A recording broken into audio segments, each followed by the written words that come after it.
Good morning, dear student. After the completions of chapter 1, now we start chapter 6, random variable and the described probability distributions. આ બીજા સેક્શનનું બીજા ભાગનું second chapter છે. તમને એમ થશે કે ડાયરેક્ટ કેમ આ ચેપ્ટર ચાલુ કર્યું, બિકોઝ જે ચેપ્ટર છે એ જ્યાં બાકીના જે ચેપ્ટર્સ છે એ જ્યારે આપણે સ્કૂલ ચાલુ થાય ત્યારે આપણે કરાવીશું. અત્યારે આપણે આ ચેપ્ટર જોઈએ બિકોઝ ડિજિટલી આ ચેપ્ટર શીખવું તમારા માટે ઇઝી છે એટલા માટે. Okay, probability, random variable and described probability distributions. So probability તમે આગળ શીખી ગયા છે. probability means, what is the meaning of probability? P equal to m divided by n, total event divided by favorable event. Okay, m divided by n. આપણે 11th માં જોયું તો frequency distributions. What is the meaning off frequency distributions? Frequency distributed in a tabular manner, they are called the frequency distributions. Same as probability distributed in a tabular manner, that called the probability distributions. એટલે આખી બધી જેટલી જુદા ઇવેન્ટની જુદી probability હોય એ બધી પ્રોબેબિલિટીને જુદી રીતે આપણે ટેબ્યુલર ફોર્મમાં મૂકી દઈએ, દેટ્સ કોલ્ડ પ્રોબેબિલિટી ડિસ્ટ્રીબ્યુશન્સ. બરાબર છે? અહીંયા બે સમ આવશે. પહેલાં કોમન સાદા સમ આવશે અને ધેન આફ્ટર બાયોનોમિયલ ડિસ્ટ્રીબ્યુશન્સ. બાયોનોમિયલ એટલે બીજું ડિસ્ટ્રીબ્યુશન્સ છે એનું. Okay, without probability direct probability distributions કેમ શીખવ્યું તમને એવું થાય તો તમે ચિંતા નહીં કરતા. It's my responsibility. તમને એ રીતે નથી શીખ્યા એનો તમને લોસ નહીં જાય એ રીતે હું તમને શીખવાની ટ્રાય કરીશ. ઓકે, એટલે ચેપ્ટર 8 થી 10 માર્કનું વેટેજ છે, બહુ જ આઈએમપી ચેપ્ટર છે. સો એના માટે આપણે કામ કરીશું. અને બીજી વસ્તુ એ છે કે ચેપ્ટર ઇઝી છે, ખાલી તમારે એક્સની વેલ્યુ મૂકવાની છે. પહેલાં અમુક બિગિનિંગ સાઇડના જે સમ છે એમાં તો તમારે બહુ જ ઇઝી છે. સો ઇઝી થઈ જશે. બીજી વસ્તુ છે કે અત્યારે હું ડાયરેક્ટ સમ ચાલુ કરી દેતો છું. તમને એવું થશે કે થિયરમ્સ કેમ નહીં ચલાવ્યો, પણ theorems it's take a time. Okay, અને એમાં થોડુંક આપણે ઇન્ટરેક્શન પણ જોઈએ આપણા વચ્ચે, બિકોઝ તમારી ક્વેરીઝ હોય તો એટ ધેટ ટાઈમ હું તમને સોલ્વ કરી આપી શકું. સો થિયરમ્સ આપણે પછી લઈશું, આપણે જ્યારે મળીશું ત્યારે. અત્યારે સીધા આપણે સંપર્ક નીકળી ગયા એટલે તમને અત્યારે બેઝિક જેટલું ફંડામેન્ટલ જોઈએ છે ને એટલું જ હું તમને આપું. સો ડોન્ટ વરી, તમે ખાલી એટલું પર જ ફોકસ કરો, આખું ચેપ્ટર તમને આવડી જશે. ઓકે, ચાલો. પ્રોબેબિલિટી ડિસ્ટ્રીબ્યુશન્સ એટલે ઇન શોર્ટ ટેબ્યુલર ફોર્મમાં હોય. આમ જેમ ફ્રીક્વન્સી ડિસ્ટ્રીબ્યુશન્સ આવું હતું, એક્સઆઈ એફઆઈ 1 2 3 4 5 15 20 5 10 and 3. આ આપણે જોયું. આ આપણે 11th માં જોયું. આનો મિનિંગ એ થાય કે એક છે એની એક બને એની ફ્રીક્વન્સી 15 એટલે 15 વાર એક બને, 20 ટાઈમ્સ 2 બને, 5 ટાઈમ્સ 3 બને, 10 ટાઈમ્સ 4 બને, જે કોઈ બી ઇવેન્ટ હોય એ. ઓકે, ઇન શોર્ટ માની લો કે ભાઈ પિઝા છે તો 15 જણા એવા માણસ છે કે એક પિઝા થાય, 20 એવા માણસ છે કે 2 પિઝા થાય, 5 એવા માણસ છે કે 3 પિઝા થાય. એટલે આ ફ્રીક્વન્સીની વાત થઈ. હવે સેમ એઝ હવે આપણે probability distributions means PI. Okay, પેલામાં એફઆઈ હતું, ફ્રીક્વન્સી ડિસ્ટ્રીબ્યુશન્સ મીન્સ એફઆઈ, આ પીઆઈ. આમાં તમારે પ્રોબેબિલિટી આવે 0.1 0.2 0.3 0.2 and again 0.2. ઓકે, એટલે આ ફ્રીક્વન્સી ડિસ્ટ્રીબ્યુશન્સ તમારું થયું. સમજ પડી? બરાબર. હવે મેઇન બે વાત છે તે તમને કરવાની હતી કે આ પ્રોબેબિલિટી ડિસ્ટ્રીબ્યુશન્સ પહેલી મેથડ જે જોવાના છે એમાં આપણે ખાલી એટલું જ જોવાના છે કે પ્રોબેબિલિટી ડિસ્ટ્રીબ્યુશન્સ છે કે નહીં. બરાબર? જો હોય તો એને ટેબ્યુલર ફોર્મમાં મૂકવાનું, અધરવાઇઝ એને ટેબ્યુલર ફોર્મમાં મૂકવાનું નહીં. એટલે પહેલા સમ આપણા એ છે. બોર્ડની એક્ઝામમાં 2 માર્કના એ સમ પૂછાય. તો ક્વેશ્ચન ઇઝ ધેટ કે હાઉ વી નો કે આ પ્રોબેબિલિટી ડિસ્ટ્રીબ્યુશન છે કે નથી, તો એની બે કન્ડિશન છે. પહેલી કન્ડિશન એ કે pxi probability of xi is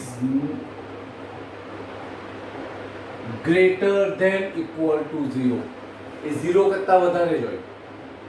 અને બીજી most important sigma pxi equal to 1. આ પહેલું આ કન્ડિશન યાદ જ રાખવાની. આ કન્ડિશન હોય તો જ પ્રોબેબિલિટી ડિસ્ટ્રીબ્યુશન્સ બને, અધરવાઇઝ નહીં બને. એટલે in short the total sigma means total of the probability equal to 1.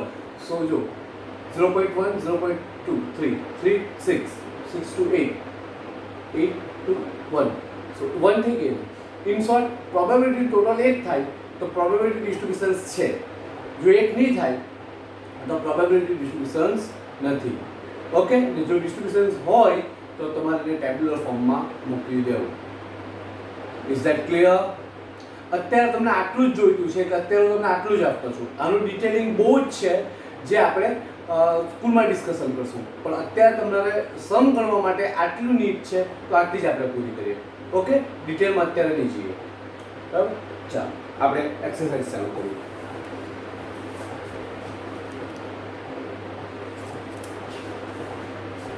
Exercise 6.1 તમને પીડીએફ મોકલી છે. એક્સરસાઇઝ જોઈ લો 6.1. Read example carefully. Examine whether the following distributions is a probability distributions of a described random variable x. પછી લખ્યું છે p capital X equal to small x px x square plus 1 divided by 80 where x equal to 0 1 2 and 3. Okay, મિત્રો તદ્દન દેશી ભાષામાં સમજાવું તો એ એવું કહેવા માંગે છે કે આ જે છે x નું આ described variable x is probability distributions or not. A probability distributions છે કે નહીં?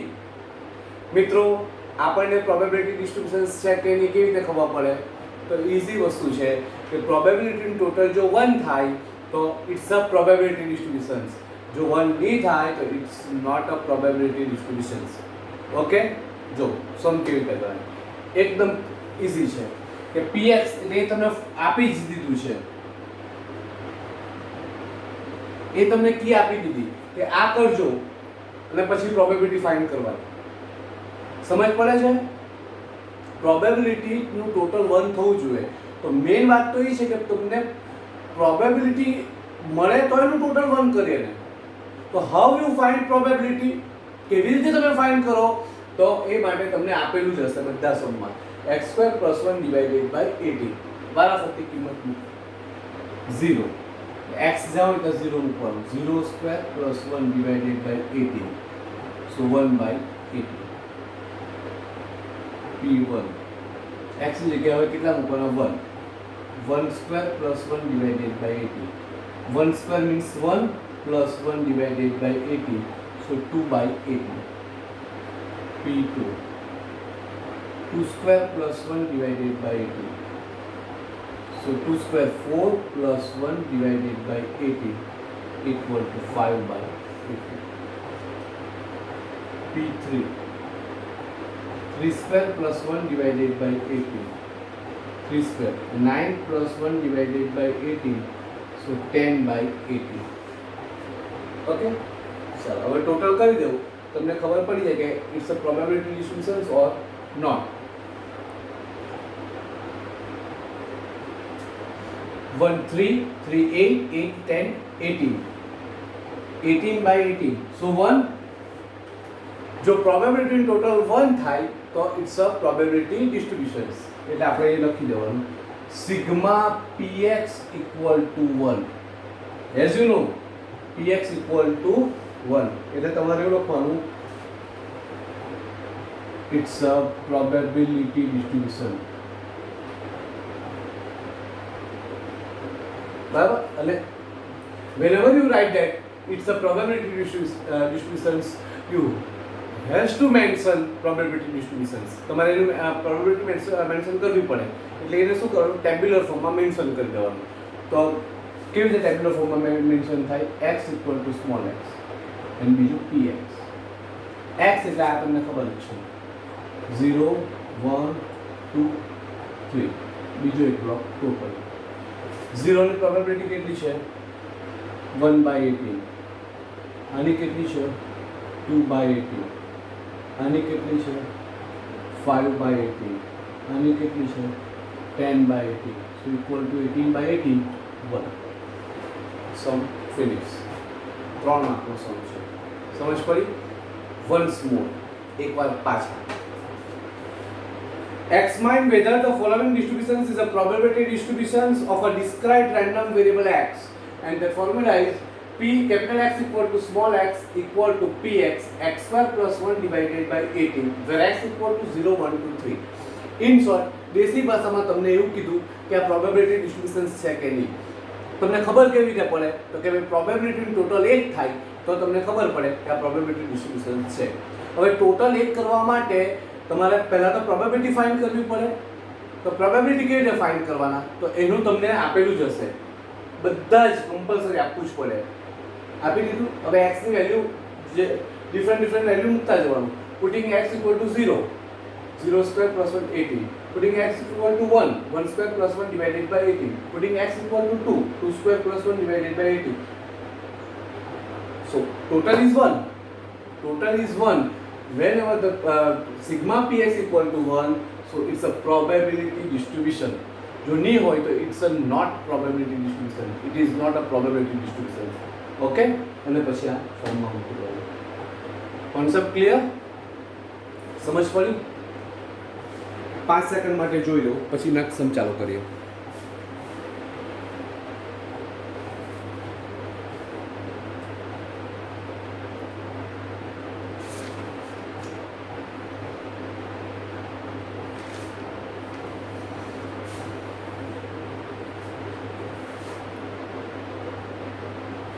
Next, second sum.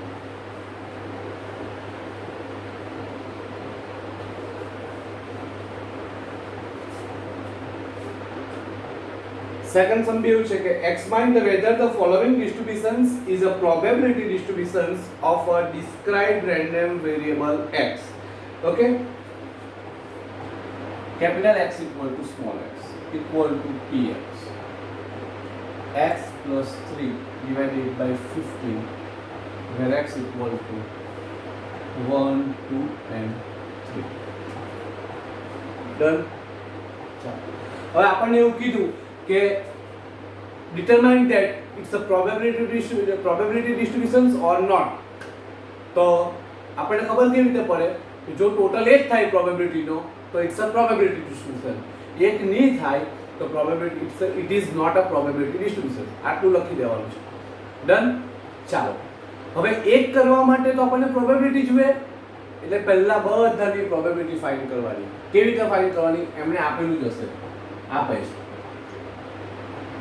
x plus 3 divided by 15. બધાની પ્રોબેબિલિટી ફાઇન્ડ કરી દેવાની. પહેલા p1, so 1 plus 3 divided by 15, 1 plus 3 4 plus 15. પછી 2 plus 3 divided by 15, so 5/15. Okay? 3 plus 3 divided by 15, 6/15. Total જોઈ લો.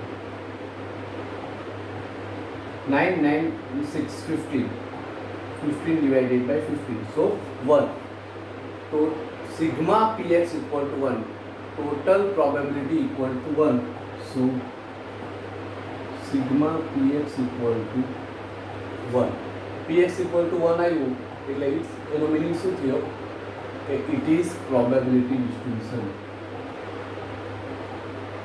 આ લખવું જ પડે, તમને પૂછ્યું છે એટલે.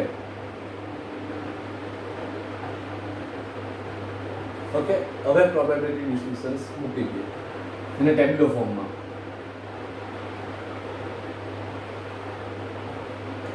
1 2 3 1 2 2 કશું જ કરવાનું નથી. 4/15, 5/15, 6/15, 15/15 1. આ તો ઇન્ફર ડાયરેક્ટ 1 લખી દો તો બી ચાલે. બરાબર, મફતના 3 માર્ક છે, મફતના 3 માર્ક મળી જાય. સમજ પડી? તમારે ઇન્સર્ટ ખાલી એટલું જ જોવાનું કે અહીંયા શું આપેલું છે, બસ કિંમત x ની વેલ્યુ મૂકવાની છે. x ની વેલ્યુ મૂકી દો અને ધેન આફ્ટર જો 1 થાય તો લખી દો ઇટ્સ અ પ્રોબેબિલિટી ડિસ્ટ્રીબ્યુશન. જો 1 નહીં થાય તો તમારે એવું લખવાનું it is not probability distribution. ને જો પ્રોબેબિલિટી ડિસ્ટ્રીબ્યુશન્સ ન હોય, રિપીટેડ, જો પ્રોબેબિલિટી ડિસ્ટ્રીબ્યુશન્સ ન હોય તો ટેબ્યુલર ફોર્મમાં મૂકવાનું નહીં. તમારો સમય અહીંયા જ પૂરો થઈ જાય. સમજ પડી? આ એક્સરસાઇઝમાં લાસ્ટ બે સમ એવા આપેલા છે, તો તમારે અત્યારે એવું લખવાનું sigma px not equal to, સમજ પડશે? એટલું લખી દેવાનું ને it is not a probability distributions, આવું લખવાનું. સમજ પડી? ત્યારે ટેબ્યુલર ફોર્મ યુઝ કરવાનો નહીં.